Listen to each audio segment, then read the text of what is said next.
I'm going to start off this video just by talking about the chrome plating. So I took all that stuff to B&L yesterday. Yeah, the chrome plating is not cheap. I'm not going to deny that. It's an expensive process.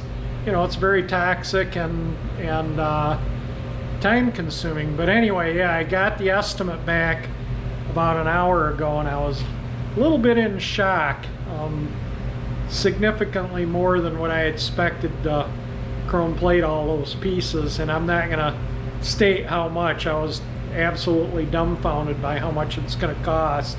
But you know, there's I'll give you a clue. Each letter that goes on the panel here, so there's a G-A-L-A-X-I-E, each letter is about $100, and that's about $100. So you can add the math up really quick because you can multiply that by 2. And the parts like, they're the time consuming parts. The parts like this isn't as bad because it's not as time consuming, or the trim around the windshield. But I told him go ahead and do it. It has to be done. You know, the trim, this needs, all that stuff needs to be chrome. But I think what I'm going to do after I get the car done is I'm going to have this chrome plated and sell it to recuperate some of the cost of chrome plating. This alone will probably cost $500 to have re-chromed, and you know, I can get $2 grand for it, so I can make $1,500 on it, and that'll help cover the cost of some of that chrome. That's, you know, like I say, it's mind-blowing, the cost of chrome plating. But anyway, I went to get some estimates on getting this re-chromed, and I thought metal was expensive to get re-chromed. Wow, it dwarfs what plastic costs to get re-chromed. So needless to say, we're gonna do something else with this, and this is easy to take off. So down the road in the future, if I want to take it off and chrome it, I can. I don't have to take the dash apart to get this off. You know, I don't have to tear all this cluster out. So I'm just gonna do what I can with it for now and hope for the best. And like I say, in the future, if I don't like it, I can pop it back out and do it, or if the next owner of the car doesn't like it. And you know, I would spend the, you know, the $1,000 on having this done if I could get it back out of the car, but the value of this car is finite. So in show quality, like Autorama quality, it's probably worth $35,000, $36,000. I would have to sand it out and put another paint job on it to get that quality of a car out of it. I did this car up to be a summer cruiser, not a show car. So considering that if you want it to be a 1,000-point show car, you'd really want to sand it out and respray the body, you know, pull all the trim again and stuff. So that's probably about 10 grand to do that, you know, if you paid somebody to do it. So I feel the car probably, when it's finished, will be worth about $25,000, and I'm going to be pushing $15,000 into the car now. So yeah, I gotta kind of watch where I'm going with my budget, unless I repaint the whole car bumper to bumper, which I'm not gonna do. I mean, the paint looks fine. It needs wheeling out. I am gonna repaint the hood. I don't like the way the hood looks. I might repaint the trunk lid. I haven't decided yet, but I think the trunk lid looks good enough. And I think once the car is buffed out, it'll be a nice, fun summer cruiser. But like I say, it's not show quality paint. It's cruiser quality paint. It looks really good though. But anyway, I'm gonna putz with the dash here a little bit and with this piece and see what I can do with it. When I was at inline tubing getting the brake lines done, they had this. So I thought, you know what, I'll give it a try. And it's actually for making it look like, you know, it's for making these look like chrome. It's like a marker. You just kind of it's a paint pen basically. But anyway, we're gonna give it a try, and if it doesn't turn out, I can always just I'll figure something out to make it look good until the future, you know, when if I ever decide I want to spend that astronomical amount of money having that plated. I just can't bring myself to it. But I might see what I can do with this. I'll read the directions on it. Sometimes when you paint chrome, you gotta paint the finish black first, so gloss black first. So we'll see what the directions say, and then we'll go from there. If that's the case, I'll paint the whole thing, and then I'll paint the chrome on it. We will see. Well, I played with that pen for a couple minutes, and I think, you know, I'll have to do the inside of that too, but yeah, it looks better if you don't go back and forth with it. If you just go one direction, and on the black it looks better than on the torn up chrome. So maybe we'll try that. Maybe I'll clean this all up, paint it black, and we'll try that chrome paint pen on it and see what it does. If I don't like it, well, we'll go from there. But I think that's what I'm going to do. I took these little turn signal things off just to protect them. I'll throw them in the box there with the goodies, so I think I'm gonna work on this first, so if it doesn't look good, I can send it out. And you may ask me, why don't I just look for new Galaxie letters or good used ones rather than replate the originals? They're not to be had. There's nothing reproduced. Everything I find letter-wise is worse than what I have. And then the new ones, when I do find new ones, you know, they want 90 bucks for one letter or 80 bucks, and it's rare I find a letter. So that's why I'm having the letters chrome plated. The same with the 500 emblems. They're just, sorry, I bashed my elbow there. They're just not available. And when I find used ones, they're expensive. I found a couple of really nice used ones that, yeah, I don't know if I'll have. I told them just to chrome plate the two best 500 emblems to try and cut some costs. I told them pick out the two best ones, plate them, and those are the ones I'll use, you know, the ones with the least pits or least damage, and those will go on the car. Because at 100 bucks or 80 bucks to plate, I think the emblems were cheaper. They're about $80 to plate. So am I going to be able to sell one of those, you know, restored for $80? I highly doubt it. You know, there might be somebody out there that would pay $80 or $100 for one, but if I sold it for $80, I'm breaking even. What good, you know, there's no point in that. So if I did them and sold them, I'd want to make a little money on them. That's the name of the game, right? But I don't think there's any money to be had, so that's why I'm not going any further. But that part on the hood, that's worth having re-chromed and sell. I know I could recoup some of my money with that. So that's why I told them just go ahead with the plating, because I think the difference that I wasn't expecting I can make on that hood spear. Even if after having it re-chromed, I'm sure I can make enough money off of it to pay for most of the chrome plating for what I took. Because, you know, you don't see these on a lot of these Galaxies, and a lot of people have commented, most have that hood ornament here. This is the first car Galaxie in person I've seen with one of these on it. And I've talked to a lot of people that are Galaxie fanatics, and most of them tell me these came on the XLs, the 7 liters, and the convertibles, and that was it.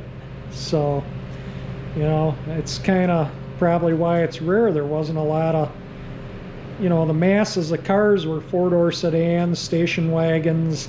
You know, the masses they made weren't convertibles and XLs and 7 liters. So that's probably why these fetch the money, because they're all messed up, and or they're broken or they're missing. So when I do, like I say, I've seen 2 of these new old stock flawless sell for $2,000 a piece. So I think that show quality chrome on it, and if this one turns out better than the other one, you know, I'll put the better one on the car.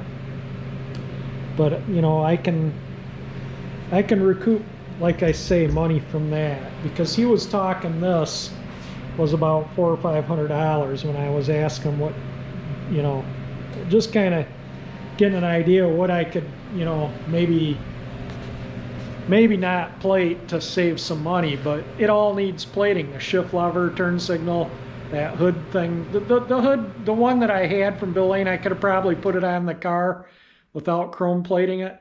But with everything else chrome replated, it's going to stand out like a sore thumb. You can't do one thing and expect it to look good, because that one thing will make the other stuff stand out like a sore thumb. So you got to do it all or none. That's what I've found over the years. So that's why, yeah, I'm just going to have it done and be done with it. And who knows, I probably won't sell a car right away. I'll probably drive it a year or maybe 2. We'll see. Somebody comes up with the money, yeah, I'll part with it. But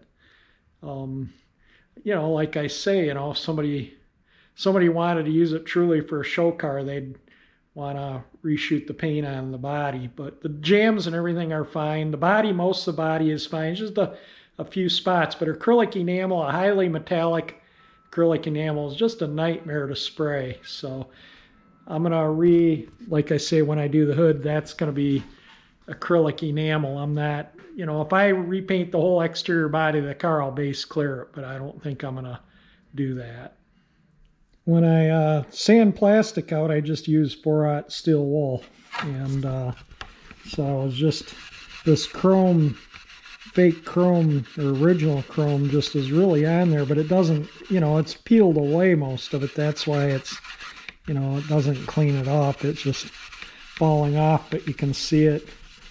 You know, it just gives the paint something rough to stick to. So I just kind of want to get everything cleaned up, and I'll put some black paint on it and see if I'll do this, and then I'll wash it, let it dry thoroughly for a day or 2, because, you know, look at that, you know, it needs a good washing. I'll take it in, wash it in the laundry tub. In fact, maybe I'll do it with the steel wool with water in the laundry tub, and that way it'll clean it. Put some dish soap on my steel wool, get in there and really clean this whole thing up, and then when I'm done, I'll shoot it with some gloss black, and then we'll let that dry a few days, and then we'll try that chrome pen. And like I say, if it doesn't work, then we'll go from there. This is all I 4/0 steel wooled it with soap and water, dish soap and water, and got it pretty clean. You can definitely see that whole piece was chrome. That's where that this little thing was with the, you know, that Sears thing that was stuck on the dash. These are raised on the backside, so I could literally repaint the gold on that, and it would look really nice. But I think I was looking to see if it has an address on it, but it doesn't. It's U.S. patent pending. That spot check, and then it's U.S. patent pending number, so on and so forth, and patent pending. But that will stay with the car. That's, you know, part of the car's history. I'm not going to stick it back on to the panel here. But anyway, you can see this is like a piece that was heat staked in, probably so the keys wouldn't mar it up or scratch up the dash there, you know, take it down to the chrome. So I'm going to mask that little piece off when I go to paint it, and then I'm going to paint the whole thing black, and I'll go through with that paint pen and carefully try and get all the surfaces that are supposed to be chrome. Where I painted it on the black, it looked way more chrome than where I painted it on here, so that's why I'm going to paint everything out here black and then go from there. All the stuff cleaned up out of those pockets were just full. of dirt and stuff. So they cleaned up nice. So everything looks good. Looks like we're going to be ready. You can see where even the paint started coming off there too when I was cleaning it up. So anyway, it's ready to shoot some paint on it, and I want to get this done now. So if it doesn't come out good, you know, then I can send it out and have it done. But right now, for the cost, this can wait until a later time. The emblems and stuff that I want to put on the car, yeah, I've been waiting. I want to buff the paint in a few spots and get that stuff on, you know, so it's finished. And then, you know, like I say, they're a little, and the trim's a little harder to, it's not that hard, you just push it off, but you know, you could chip the paint or something. So in the future, you know, if somebody wants to put a show quality paint job on the car, all they have to do is pop the trim off, sand it out, and blow it on, and it's done. Put the trim back on, nothing will need to be done. So it does add value to the car having that stuff chromed. And like I say, I'm not, I probably said this 3 times, I'm not sanding it out the whole car and respraying it. It looks fine for what I'm going to use it for. I'm going to repaint the hood because I don't like that, as I said, you know, a bazillion times already. I went to the paint store to get Flexitive because I'm out of it. I want to paint this with an acrylic enamel, you know, so it has a little bit of durability to it. So if you nick it with something that doesn't end up with a, you know, looking bad, like, you know, I just don't think spray can paint would be durable enough on this. So I'm going to mix up some, I think this is what I'm going to, yeah, this is black, gloss black. So that's what I'm going to use with a little bit of this and a little bit of this. So that will be to paint this. And I picked up, because the can of Flexitive, told them I needed a new can of Flex Agent for that, you know, put that stuff in.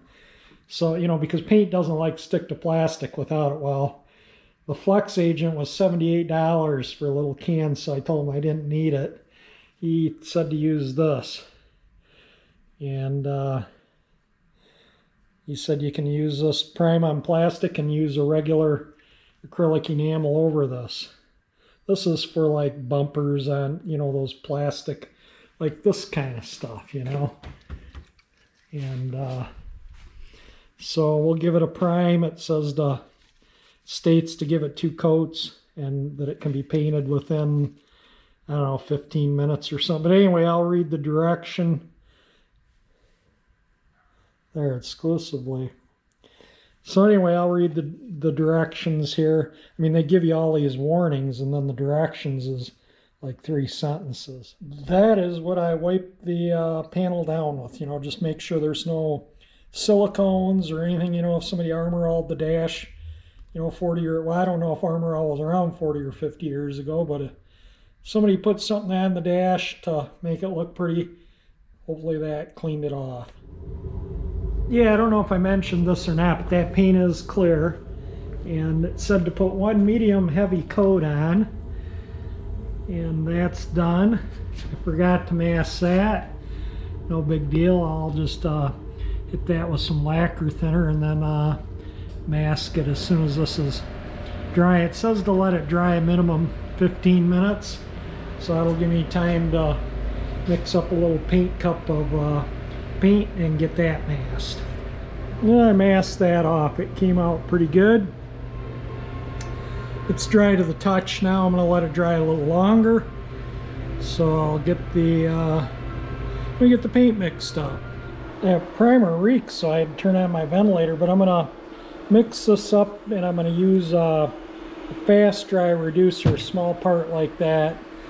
You know, it just needs to dry quick, and I probably only need about that much. I'm going to use my Badger Model 400 door jam gun, and I only need probably a 1/3 of a cup of paint in there at the most, maybe. So I'm just going to mix a little bit up. Well, I'm going to put 2 light coats on it.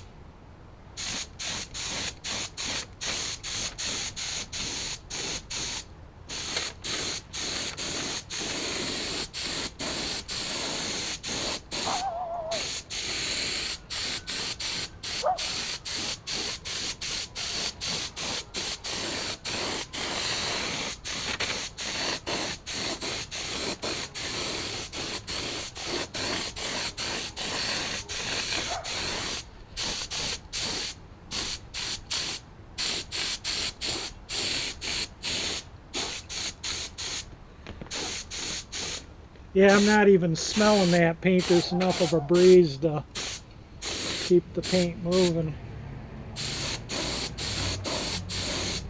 Alright, I'm going to let that tack up about 15 or 20 minutes and then I'll put a final coat on it.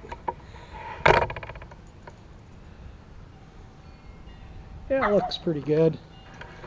Alright, I'm going to set it in the garage where it's warm. How I determine it's ready for the second coat, see where I touched it and the paint came off? See, and it sticks to my finger. When that feels like masking tape and doesn't stick to my finger, it's ready for another coat. See how now I can touch it? Doesn't stick to my finger, doesn't leave a print or come off, and it's sticky. So that's ready for another coat.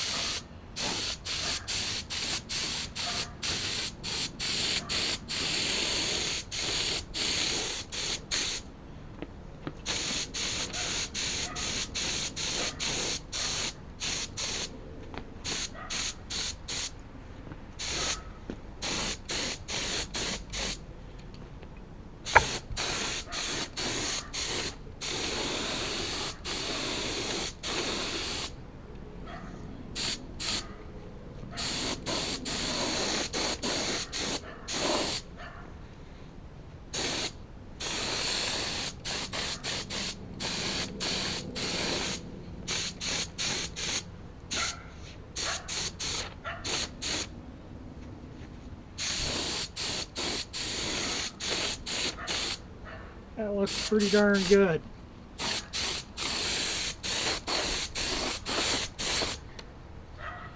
think we got it all.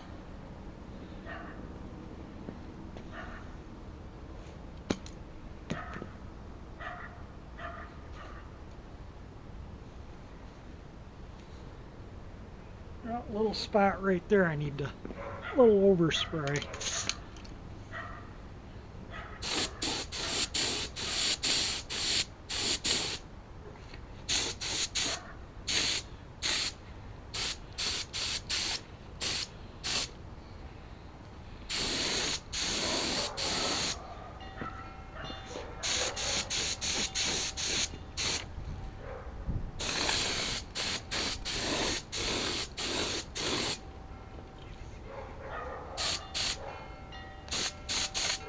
Alright, I'm going to call that good. That looks pretty darn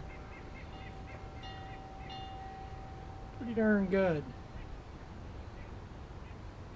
You get better vision outdoors.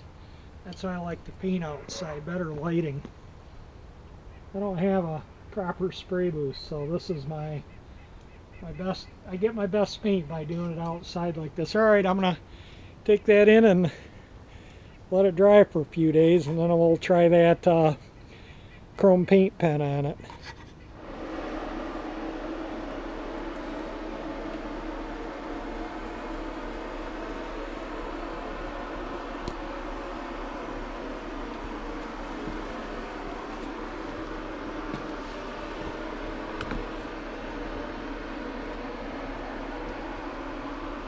I think it's going to look just fine.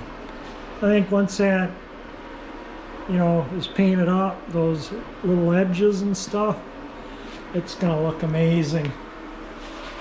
I really think it is. It'll save me $1,000. I guess I'll have to get a magnifying glass so I can read the directions on this. That's just nuts how tiny that is. I don't want to stir up too much dust while that's drying, so I'm probably going to call it a day here soon, but I thought I took this out. There we go. April 19th, 1966. And I'm going to hook it up to the battery and see if it works. First off, I don't think I'll do anything like I say to stir up dirt in the garage with fresh paint. But let me get one of my batteries. I got my maintainers over here. This is the battery out of the Bel Air.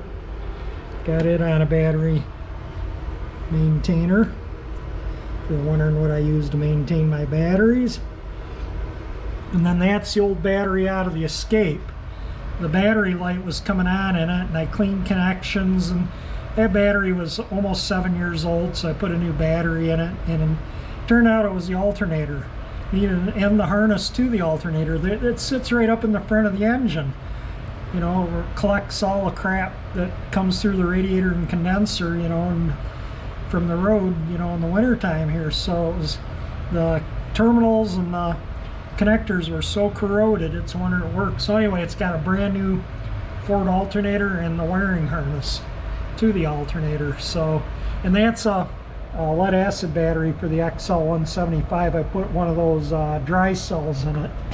So if anyone local, if they want this, they're welcome to it.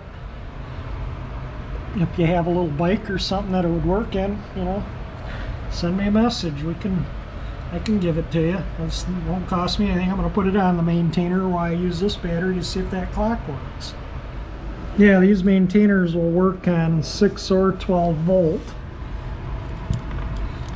So you just, it senses what voltage the battery is. So there, now it's set up for 6 volt. And I'll plug it back in here.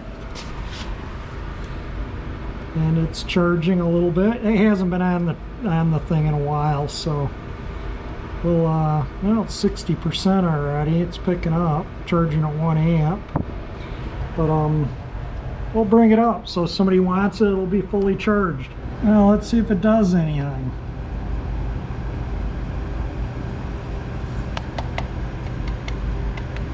Nothing. Yeah, probably have to take it apart and clean it. Clean the contacts. Alright, that'll be a project for another day. I'm going to wrap this video up. Definitely calling it a day. I don't want to stir dirt up in here, so that's why I'm calling it a day. And it's a nice day. I might go for a nice long walk around the neighborhood. But anyway, if you like my video, definitely hit the like button. If you want to see this dash all pretty and this clock working again, and that cleaned up and that finished up, and the new dash pad on and everything else, subscribe to my channel by hitting that 348 engine icon that pops up at the top center of the screen there. And thank you for watching my videos.